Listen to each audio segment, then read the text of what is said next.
Oui, merci Monsieur le Président. Donc c'est un amendement qui vise à rendre le forfait mobilité durable obligatoire pour les employeurs, car selon la rédaction actuelle de l'article, les employeurs peuvent encore choisir de ne pas prendre en charge les déplacements domicile-travail de leurs employés en vélo ou en covoiturage. Et donc, certains salariés qui désirent se rendre au travail en vélo ou en covoiturage pourraient se retrouver sans aide. Cette situation peut donc créer une injustice entre salariés. Puis je rappelle aussi que l'enjeu est important face à l'urgence climatique. Le taux d'occupation des véhicules a baissé ces dernières années, passant de 1,78 individus en 90 à 1,58 en 2014. Ces dernières années, il y a également eu un réel abandon du vélo comme mode de transport du quotidien.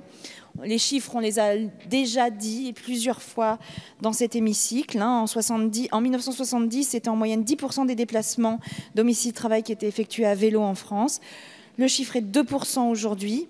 Et puis je rappelle ce chiffre qui nous avait tous estomaqués. 58% des travailleurs ont recours à la voiture pour des trajets inférieurs à 1 km. C'est les chiffres INSEE de 2015.